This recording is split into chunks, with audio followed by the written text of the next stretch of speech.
नमस्कार बच्चों। आज जो है हम एरोमेटिसिटी का आणविक ऑर्बिटल सिद्धांत के बारे में चर्चा करेंगे।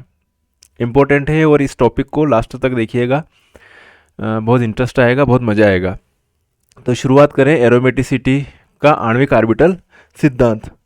हम यहाँ पे एरोमेटिसिटी के आणविक ऑर्बिटल सिद्धांत को बेंजीन के एग्जाम्पल के थ्रू समझेंगे। किसका एग्जाम्पल? बेंजीन का एग्जाम्पल लेंगे।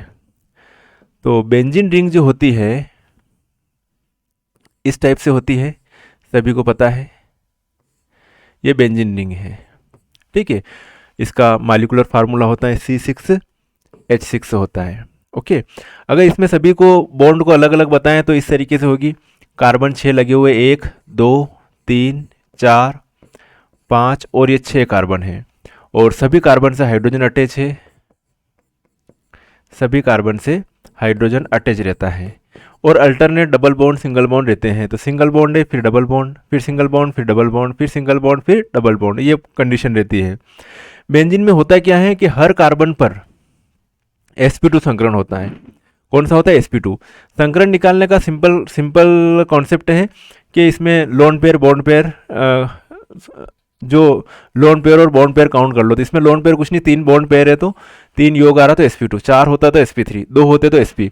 यहाँ पे 3 योग आ रहा, ये कार्बन 3 सिग्मा बंधों से गिरा हुआ है तो sp2 हाइब्रिडेशन। तो हर कार्बन पर यहाँ पर sp2 संकरण है।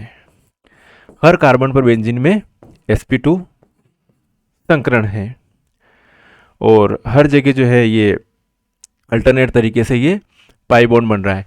अब इसको पूरी तरह से समझते हैं, ये कहानी है क्या। बेंजीन में कार्बन रहता है ना, 6 कार्बन है। हम कार्बन को उठाते हैं, कार्बन का जो इलेक्ट्रॉनिक विन्यास होता है ये इस प्रकार से होता है। कार्बन 6 1s2 2s2 और ये 2p2, ये कॉन्फ़िगरेशन है। इनको हम ऑर्बिटल में भर लेते हैं इस तरीके से, s में 2 बता दिए और p में 2 बता दिए। होता है कि जब भी कार्बन जो है बॉन्ड फॉर्मेशन करता है तो यहाँ का s का इलेक्ट्रॉन p में चला जाएगा, तो ये इलेक्ट्रॉन जंप करके जा रहा है यहाँ पर। तो अब क्या स्थिति होगी कि ये कंडीशन बनेगी, एक इलेक्ट्रॉन यहाँ पर और एक एक इलेक्ट्रॉन तीनों p में चला गया। इस स्थिति को कहते हैं अपन उत्तेजित अवस्था या एक्साइटेड स्टेट कहते हैं इसको। ओके, अब हो क्या रहा है, sp2 हाइब्रिडेशन हो रहा है तो एक s और 2 p मिलेंगे तो sp2 संकरण होगा। ये sp2 संकरण, एक s और 2 p मिलकर 3 sp2 संकरित ऑर्बिटल बनाएंगे। तो 3 sp2 बन रहे, एक ये एक ये एक ये, 3 sp2। और इसके पास एक असंकरित p ऑर्बिटल भी है, तो ये वाला ऑर्बिटल बना दिया मैंने असंकरित p ऑर्बिटल। ठीक है, इसको कह रहा हूं मैं असंकरित p ऑर्बिटल, असंकरित p ऑर्बिटल। ठीक है, एक s और 2 p से 3 sp2 बने, एक sp2 ये, एक sp2 ये और एक sp2 ये, और ये है एक असंकरित p ऑर्बिटल बेंजीन के पास में प्रेजेंट, इसमें कार्बन के पास प्रेजेंट है, बेंजीन में जो कार्बन है उसके पास। तो यही स्थिति किसने कार्बन के पास? 6 कार्बन के पास ये स्थिति है। ये एक कार्बन के लिए बताया, ये कि ये कंडीशन हर कार्बन के लिए, पहला दूसरा तीसरा चौथा पांचवा छठा जो भी है, सभी कार्बन के लिए यही स्थिति रहेगी। सभी कार्बन के लिए same configuration, same ground state, same excited state, same hybridisation, sp2 sp2 sp2, 3 sp2 संकरित ऑर्बिटल, सभी में एक असंकरित p ऑर्बिटल मिलेगा 6 कार्बन के पास। तो हो क्या रहा है कि हर कार्बन के पास 3 sp2 है, तो sp2 कैसे बनता है? एक तो s ऑर्बिटल लिया अपनों ने और 2 p ऑर्बिटल, 2 p ऑर्बिटल ये लिए, एक तो ये p ऑर्बिटल ले लिया मैंने और एक ये p ऑर्बिटल ले लिया। ओके, ये ऑर्बिटल से ले लिए मैंने। इसमें ये s है, इसको pz मान लूँ और इसको py मान लूँ, px ने जो है असंकरित p ऑर्बिटल के रूप में रह गया। तो एक s और 2 p मिलकर कितने sp2 बन रहे? 3 sp2। तो एक sp2 तो ये, एक sp2 ये और एक sp2 ये, 3 sp2, एक sp2 ये, एक sp2 ये और एक sp2 ये। तो हर कार्बन के पास में ये कंडीशन रहेगी, हर कार्बन के पास में 3 sp2 मिलेंगे अपने को। यहां तक बेस क्लियर हो गया होगा। अब अपन आगे इसकी कहानी देखते हैं कि हो क्या रहा है इसमें। हर कार्बन के पास 3 sp2 होते हैं। ठीक है, अब मजा आने वाला है, रंगोली बनेगी, डिजाइन बनेगी अच्छी अच्छी। हाँ, बेंजीन में 6 कार्बन होते हैं ये तो समझ में आ गया। बेंजीन में 6 कार्बन प्रेजेंट होते हैं, तो 6 कार्बन के पास 3-3 sp2 होते हैं। 6 कार्बन के पास में 3-3 sp2 होते हैं। चलिए, तो एक तो है पहला कार्बन है ना, 6 कार्बन लूंगा, 1 2 3 4 5 और ये 6 कार्बन, 6 कार्बन के पास 3-3 sp2। चलिए, एक कार्बन ये, इसका एक sp2 ये, एक sp2 ये और एक sp2 ये। दूसरा कार्बन पकड़ूंगा मैं यहां पर, जिसका एक sp2 ये, एक sp2 ये और एक sp2 ये। अगला कार्बन पकड़ रहा हूं ये, जिसका एक sp2 ये, एक sp2 ये और एक sp2 ये। फिर अगला कार्बन, एक और कार्बन, एक sp2 ये, एक sp2 ये, एक sp2 ये। फिर नेक्स्ट कार्बन, एक sp2 ये, एक sp2 ये, एक sp2 ये।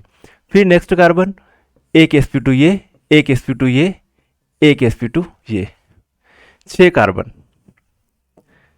अपने पास में है, 6 कार्बन, ठीक है, 6 कार्बन है। और सभी ये एक कार्बन ये, दूसरा ये, तीसरा ये, चौथा ये, पांचवा ये और छठवा कार्बन, और सभी कार्बन के पास में 3-3 sp2 है। अभी हमने देखा कि हर कार्बन, तीनों sp2 में एक एक इलेक्ट्रॉन है। तो शुरुआत करें, इसका एक इलेक्ट्रॉन ये, दूसरा ये, तीसरा ये। फिर इस कार्बन के 3 इलेक्ट्रॉन, पहला ये, दूसरा ये, तीसरा ये। फिर इस कार्बन के 3 इलेक्ट्रॉन, पहला ये, दूसरा ये, तीसरा ये। फिर इस कार्बन के 3 इलेक्ट्रॉन, 3 sp2 के 3 इलेक्ट्रॉन, ये और ये। इसके यहाँ पर, यहाँ पर और यहाँ पर। इस कार्बन के एक ये, एक यहाँ पर और एक यहाँ पर। ये कहानी हो गई इनकी। मतलब कुल मिला के हर कार्बन में जो है sp2 संग्रहित ऑर्बिटल, इस कार्बन का sp2 और इस कार्बन का sp2 ओवरलैप कर रहा है और यहाँ पर सिग्मा बॉन्ड बना रहा है। ऐसे इस कार्बन का sp2 और इस कार्बन का sp2 सिग्मा बॉन्ड बनाएगा। इस कार्बन का sp2 और इस कार्बन का sp2 सिग्मा बॉन्ड बनाएगा। इस कार्बन का sp2 और इस कार्बन का sp2 सिग्मा बॉन्ड बनाएगा। इस कार्बन का sp2 और इस कार्बन का sp2 सिग्मा बॉन्ड बनाएगा। ये sp2 और ये sp2 सिग्मा बॉन्ड बनाएगा। तो 6 सिग्मा बॉन्ड बन रहे हैं। तो अभी हिसाब किताब ये हुआ, 1 2 3 4 5 और 6। मतलब ये सिग्मा बॉन्ड है, इन ऑर्बिटल के ओवरलैपिंग से बने हैं। ये कहानी है। अब हमारे पास हर कार्बन के पास में एक एक sp2 और है, एक एक sp2 और है। तो ये हाइड्रोजन है, हाइड्रोजन हर कार्बन से एक एक हाइड्रोजन जुड़ा रहता ना, CH CH CH CH CH CH हर कार्बन से। तो हाइड्रोजन का s ऑर्बिटल आएगा अब इसके पास यहाँ पर। तो हाइड्रोजन के s ऑर्बिटल आ रहे हैं ये हाइड्रोजन का s ऑर्बिटल, ये हाइड्रोजन का s ऑर्बिटल, ये हाइड्रोजन का s ऑर्बिटल, ये हाइड्रोजन का s ऑर्बिटल, ये हाइड्रोजन का s ऑर्बिटल और ये हाइड्रोजन का s ऑर्बिटल। इलेक्ट्रॉन मिला, हाइड्रोजन भी इलेक्ट्रॉन अपना योगदान करेगा बॉन्ड बनाने में। तो यहाँ पर भी सिग्मा बॉन्ड बन रहे हैं, यहाँ पर भी सिग्मा बॉन्ड बन रहे हैं। तो कुल मिला के 6 तो ये हो गए और 6 CH बॉन्ड, तो ये भी सिग्मा बॉन्ड है। 2 3 4 5 और 6 CH सिग्मा बॉन्ड है और 6 CC सिग्मा बॉन्ड है। 6 CC सिग्मा बॉन्ड और 6 CH सिग्मा बॉन्ड है। यहाँ तक मेरे हिसाब से क्लियर हो चुकी होगी बात। तो हर जगह जो ये है, ये हाइड्रोजन जुड़ता है, हाइड्रोजन का s ऑर्बिटल है ये। तो ये अभी तो हिसाब हुआ है, बड़ा कॉम्प्लिकेटेड है। अभी हिसाब हुआ सिर्फ किसका, सिग्मा बॉन्ड का। अभी तो इन भाई साहब के पास में 6 कार्बन के पास में एक एक असंकृत p ऑर्बिटल और है, वो क्या करेंगे। तो इसी स्ट्रक्चर में अगर मैं बनाऊंगा तो घिसिट पिसिट हो जाएगा थोड़ा। तो हर कार्बन के पास में एक एक असंकृत p ऑर्बिटल और है, तो उसका देखते हैं कि वो कैसे क्या है। असंकृत p ऑर्बिटल 6 कार्बन है, तो 6 कार्बन पकड़ेंगे अपन। ये पहला कार्बन, ये दूसरा कार्बन, ये तीसरा कार्बन, ये चौथा कार्बन, ये पांचवा कार्बन और ये छठवां कार्बन, ये। और हर कार्बन के पास में एक एक असंकृत p ऑर्बिटल है। तो ये इनके पास, भैया के पास में सबके पास एक एक असंकृत p ऑर्बिटल। तो इसका असंकृत p ऑर्बिटल ये, जिसमें इलेक्ट्रॉन हो गई, फिर ये, फिर ये, फिर ये, फिर ये और फिर ये, सभी में इलेक्ट्रॉन है ये।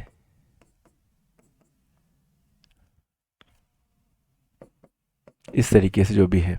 तो हो क्या रहा है यहाँ पर कि ये पार्श्ववर्ती अतिव्यापन करेगा। तो ये पाई बॉन्ड बन रहा है, ये पाई बॉन्ड बन रहा है, दोनों लोब्स मिल रहे हैं, एक पाई बॉन्ड बन रहा है। दोनों लोब से मिल रही है, एक पाई बॉन्ड बना है।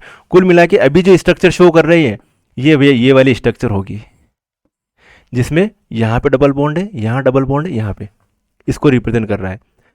अब जरूरी नहीं है कि यही कंडीशन हो, अलग कंडीशन भी हो सकती है। तो देखते हैं, देखें, पहला, दूसरा, तीसरा, चौथा, पांचवा और ये छठवां कार्बन, ये 6 कार्बन। हर कार्बन के पास में पी है, बिल्कुल है साहब, ये पी, ये पी, ये पी, असंकृत पी, है ना। संकृत का तो हिसाब किताब यहाँ पे हो गया, हर कार्बन के पास में 3 sp2 थे। अब असंकृत पी ऑर्बिटल का हिसाब किताब चल रहा है ये। तो हो का गया, जरूरी नहीं कि इस कार्बन और इस कार्बन के बीच डबल बॉन्ड हो, इसके और इसके बीच में भी हो, तो पाई बॉन्ड इस कार्बन और इस कार्बन के बीच बन जाएगा, या इस कार्बन और इस कार्बन के बीच बन जाएगा, या इस कार्बन और इस कार्बन के बीच बन जाएगा। तब आपको बेंजीन कैसा लगेगा, इस तरीके से, डबल बॉन्ड यहां पर, फिर यहां पर, फिर यहां पर, ये इसी को शो कर रहा है, ठीक है। और पूरा पाई बॉन्ड सभी कार्बन पर है, तो उस कंडीशन में इसी स्ट्रक्चर को मैं ऐसे भी बनाऊं तो भी चलेगा।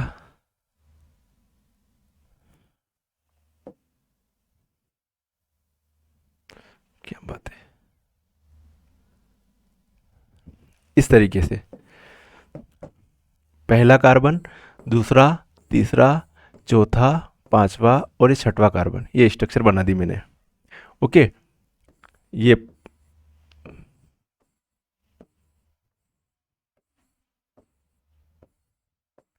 असंकृत पी ऑर्बिटल है। अब हो क्या रहा है इसमें, ये और ये बना रहा है, तो ये और ये भी हो सकता है, मतलब सर्कुलेशन में इसके और इसके बीच में भी हो जाए, इसके और इसके बीच में भी पाई बॉन्ड, इसके और इसके बीच में भी है, इसके और इसके बीच में भी है। मतलब ये इंडिकेट कर रहा है कि जो बेंजीन रिंग जो है उसके अंदर पाई बॉन्ड जो है डीलोकेलाइज्ड है, अपनी जगह पर फिक्स नहीं है। तो ये है सारी चीज़। तो कुल मिला के एरोमेटिसिटी का आणविक ऑर्बिटल सिद्धांत जो है हमने बेंजीन की एग्जाम्पल के थ्रू समझा। बस इसमें क्या ध्यान रखना है आपको कि कहाँ पर बेंजीन की जो है, बेंजीन की स्ट्रक्चर क्या होती है, और इस बेंजीन की स्ट्रक्चर में इसका जो कार्बन को पकड़ना है कि कार्बन तुम्हारा परमाणु क्रमांक कितना, इलेक्ट्रॉनिक विन्यास ऐसे लिखेंगे। हर कार्बन पर sp2 संकरण है, क्या है, sp2 संकरण है, और हर कार्बन के पास में एक असंकृत p ऑर्बिटल है। तो हर कार्बन के 3 sp2 संकृत ऑर्बिटल में से जो sp2 संकृत ऑर्बिटल, दो sp2 संकृत ऑर्बिटल कार्बन के साथ में सिग्मा बॉन्ड फॉर्मेशन करते हैं। शेष हर कार्बन के पास में एक एक sp2 संकृत ऑर्बिटल और रहता है, जो हाइड्रोजन के s ऑर्बिटल के साथ अतिव्यापन करता है और सिग्मा बॉन्ड बनाता है। कुल मिला के यहाँ पर सिग्मा बॉन्ड जो बन रहा है वो sp2 अतिव्यापन से बन रहा है, और यहाँ पर जो सिग्मा बॉन्ड बन रहा है वो sp2s अतिव्यापन से, sp2s, ये कंडीशन हो रही। अब सब रेडी हुई कि इसके पास एक एक असंकृत और पड़ा हुआ, तो वो क्या काम कर रहा, तो उसका भी काम बता देते कि वो इस तरीके से पाई बॉन्ड फॉर्मेशन में पार्टिसिपेट कर रहे हैं, असंकृत पी ऑर्बिटल। हमेशा पाई बॉन्ड जो बनते हैं वो असंकृत ऑर्बिटल में अयुग्मित इलेक्ट्रॉन रहते हैं, उन्हीं से बनते हैं पाई बॉन्ड। तो ये कहानी है पूरी। तो ये आणविक ऑर्बिटल सिद्धांत में यही चीज है। अब जो है इसकी जो थ्योरी जो है, इसकी थ्योरी थोड़ा देखते हैं, इसकी थ्योरी क्या कह रही है। ये है एरोमेटिसिटी का आणविक ऑर्बिटल सिद्धांत। जो मैंने बताया आपको वो कहो, ये असंकृत पी ऑर्बिटल बता रखे, ये पाई बॉन्ड बन रहा है, यहाँ ऐसे भी बन सकता है और ये भी बन सकता है। ये चारों स्ट्रक्चर मैंने बता दिया आपको। एक्स किरण विश्लेषण से यह ज्ञात होता है कि बेंजीन के सभी कार्बन परमाणु एक ही प्लेन में, सभी कार्बन परमाणु एक ही प्लेन में होते हैं। प्रत्येक कार्बन परमाणु है ना एक ही प्लेन में होते हैं, समझ में आ गया। एक ही तल में समचतुर्भुज के रूप में व्यवस्थित रहते हैं। प्रत्येक कार्बन के 2 sp2 ऑर्बिटल अपने निकटवर्ती कार्बन sp2 ऑर्बिटल के साथ समाक्ष अतिव्यापन करते हैं। वो मैंने कहानी पूरी बता दी। अतिव्यापन करके एक एक cc सिग्मा बंध बनाते हैं, वो कहानी बता दी। तीसरा sp2 संकृत ऑर्बिटल रहता है वो हाइड्रोजन के s ऑर्बिटल के साथ, जस्ट बताया मैंने अभी, हाइड्रोजन के s ऑर्बिटल के साथ। ये क्या आ गया, है ना, हाइड्रोजन के s ऑर्बिटल के साथ अतिव्यापन करके CH सिग्मा बंध बनाता है। इन अतिव्यापनों के फलस्वरूप समषट्भुज बन जाता है, जिसका आंतरिक कोण क्या होता है 120 डिग्री, है ना। हर एक जो बेंजीन रहता है, बेंजीन रिंग जो रहती है उसमें ये हर जगह कार्बन रहता है, ये कार्बन, ये कार्बन, ये कार्बन और ये, तो हर जगह H रहता है। तो ये वाला जो एंगल है कितना है 120 डिग्री का होता है। इस समषट्भुज में 6 कार्बन कार्बन, 6 तो कार्बन कार्बन और 6 CH बॉन्ड, 6 क्या होते हैं CH बॉन्ड होते हैं। ठीक है, ये कहानी हो गई। अब ये तो सिग्मा बॉन्ड बनाने की कहानी हो गई। अब बाद में क्या बचा था, अब प्रत्येक कार्बन के पास में एक एक असंकृत ऑर्बिटल शेष रहता है। ये असंकृत ऑर्बिटल एक दूसरे के समांतर होते हैं किंतु रिंग के लंबवत होते हैं। अणु की समतली और चक्रीय रचना के कारण प्रत्येक कार्बन का 2px, ये कौन से 2px, प्रत्येक कार्बन का 2px ऑर्बिटल के साथ समान रूप से सपार्श्ववर्ती अतिव्यापन करता है। फलस्वरूप 6 2px ऑर्बिटल मिलकर एक विच्छिन्न पाई आणविक ऑर्बिटल बनाते हैं जो 6 कार्बन परमाणुओं को घेरे रहते हैं। यह कहानी है, बस ये जो मैंने समझाया वो पूरी कहानी दे रखी है। तो मेरे हिसाब से मैं उम्मीद करता हूँ कि ये इतना इंटरेस्टिंग तरीके से मैंने इतना इंटरेस्टिंग वे में आपको समझाया कि ये जो बेंजीन का जो आणविक ऑर्बिटल सिद्धांत जो है वो आपको 100% माइंड में फिट हुआ होगा। ठीक है, बेंजीन का आणविक ऑर्बिटल सिद्धांत, ये तो अलग चीज़ें आ गई है ये वाला। ओके, तो ये एरोमेटिसिटी का आणविक ऑर्बिटल सिद्धांत कहो तो भी कोई दिक्कत नहीं है, बेंजीन का आणविक ऑर्बिटल सिद्धांत कहो तो भी कोई दिक्कत नहीं है। बस इसमें यह है कि 6 कार्बन है, उन 6 कार्बन के इलेक्ट्रॉन उनका कॉन्फ़िगरेशन हर कार्बन के लिए सेम होता है। हर कार्बन के पास 3 sp2 होते हैं और 6 CH बॉन्ड बनते हैं, 6 CC बॉन्ड बनते हैं sp2 अतिव्यापन से। और हर कार्बन के पास में एक एक असंगृहीत p ऑर्बिटल रहता है। वो असंगृहीत p ऑर्बिटल जो है पार्श्ववर्ती अतिव्यापन करके पाई बॉन्ड का फॉर्मेशन करते हैं। चलिए ओके साथियों, मिलेंगे फिर नेक्स्ट वीडियो में, तब तक के लिए ओके बाय, जय हिंद।